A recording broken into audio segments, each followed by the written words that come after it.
건강한 대한민국을 위해 끊임없이 노력하는 좋은 의사들을 만나보는 시간 굿 닥터스입니다. 네, 이번 시간에는 갈수록 허리가 뻣뻣해지면서 위험한 질환인 강직성 척추염에 대해 알아볼 텐데요. 오늘의 주인공 먼저 화면을 통해 만나보시죠.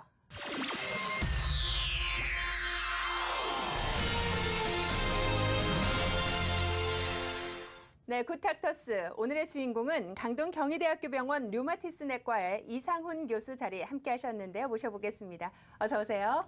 네, 안녕하세요. 네, 오늘은 교수님과 함께 강직성 척추염에 대해서 자세하게 알아볼 텐데요. 그 전에 먼저 교수님에 대해서 자세하게 좀 소개를 해드리겠습니다. 2010년에 세계 3대 인명사정 중 하나에서 21세기 위대한 지성과 또 2010년 의학, 의료 분야 올해의 인물로 동시에 선정이 되셨는데요.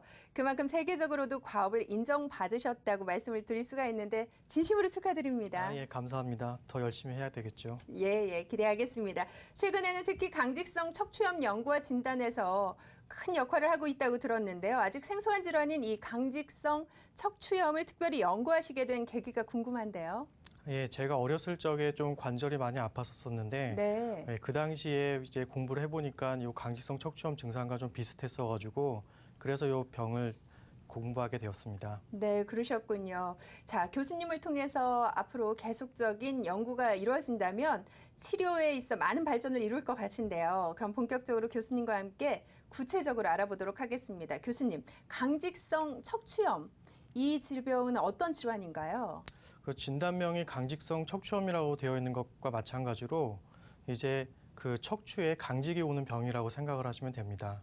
그래서 척추와 척추 사이에는 관절이 있는데 그 관절 부위에 염증이 생기고 그리고 그 부분이 염증으로 인해서 조직이 파괴되고 그 이후에 서로 들어붙고 그 마지막에는 이제 석회화가 되면서 뼈가 붙으면 이제 그게 대나무 척추 모양으로 변한다고 해서 그렇게까지 네네. 진행할 수 있는 병입니다. 척추에 그 염증이 생기는 특별한 이유가 있습니까? 아직까지 정확한 원인은 밝혀져 있지가 않고요. 이게 자가 면역 질환 혹은 자가 염증 질환이라는 질환군에 속하는데 이제 이 질환들의 특징은 이제 면역 세포가 그 외부에서 온 세균이나 혹은 이물질, 공해 물질을 공격하게 될 때 이제 거기에 대한 생긴 면역이 이제 자기 몸에 있는 조직하고 구분을 못해서 자기 몸에 있는 조직을 세균이라고 생각하고 계속 염증을 일으켜서 생기는 병이라고만 알려져 있습니다. 네, 원인을 그러니까 알 수 없다는 그렇죠. 얘기인가요? 아직까지는 정확한 원인은 알 수 없습니다. 네, 많은 분들이 그래서 조금 더 두려운 병이 아닐까라는 생각이 드는데 강직성 척추염 주로 처음에는 어떤 증상을 보이면서 발병하게 되나요? 처음에 척추를 침범하기 시작할 때는 이제 아래에서부터 위로 올라오는 이제 양상으로 진행이 되는데요. 네네. 맨 아래에 있는 관절이 이제 꼬리뼈 옆에 있는 엉덩이, 흔히 얘기하는 엉덩이 부위의 좌골신경통이라고 불리는 그 좌골 부위가 통증이 생겼다가 그 다음에 이제 허리 쪽으로 올라오게 되면 이제 허리 통증이 생기고 허리 통증의 양상은 이제 안 움직이면 뻣뻣해서 아프고 움직이면은 이제 완화가 되는 그런 양상이라서 주로 자고 있을 때 자는 동안에 통증이 있어서 새벽에 깨는 이런 증상을 일으키고요. 그러면 아침에 일어났을 때 제일 좀 몸이 힘들겠네요. 네, 많이 힘들고 오히려 조금씩 움직이면서 이게 점점 풀리면서 이제 통증이 없어지는 이런 양상을 띱니다. 네, 그렇군요. 그렇다면 주로 어떤 분들이 이 강직성 척추염에 걸릴 위험이 높나요? 현재까지 알려진 바로는 이제 유전적 소인 중에 백혈구의 혈액형이 있는데요. 이제 HLA-B27이라는 걸 가지고 있는 분들이 한 10배 정도 많이 걸리고 그리고 20, 30대 젊은 남자에서 그 여자보다 한 3배에서 5배 정도 더 잘 걸리는 것으로 알려져 있습니다.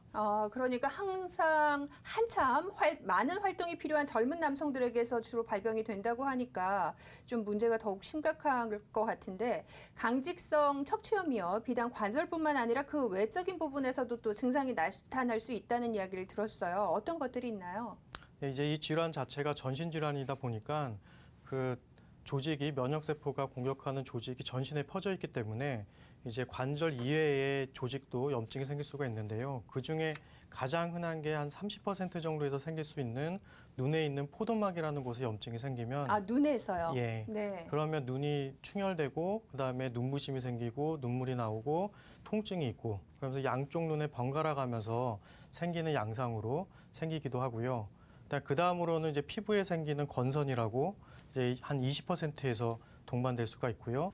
대장 쪽도 침범을 할 수 있는데 대장을 침범하게 되면 한 5%에서 10% 정도는 아주 심각한 이제 크론이나 궤양성 대장염이라는 또 다른 자가 면역 질환이 겹치기도 합니다. 네, 그렇군요. 강직성 척추염 환자 10명 중에 또 두세 명은 앞서 말씀하신 것처럼 포도막염을 앓게 된다고 하던데요. 교수님께서 치료하신 환자 중에서도 이런 증상을 보였던 환자가 계셨다고 들었어요. 예.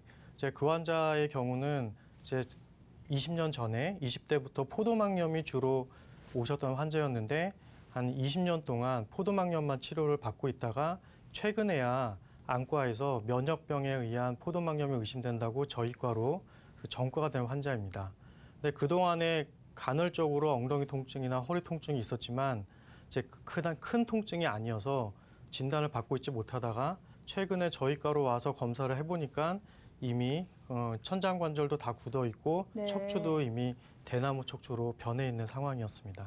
그런 분 같은 경우에는 치료를 빨리 받았다면 훨씬 더 호전될 수 있는 가능성이 있지 않았었을까요? 예, 이게 초기에 치료하면 현재 거의 90% 이상은 막을 수 있는 것으로 되어 있습니다. 강직성 척추염, 다른 어떤 질병과도 비슷하겠지만 조기 치료가 무엇보다 중요하겠다라는 생각이 드는데요. 빠르고 정확한 진단이 처음에 이루어져야 할 것 같습니다. 강직성 척추염 진단 처음에는 어떤 방식으로 진단이 되어지나요?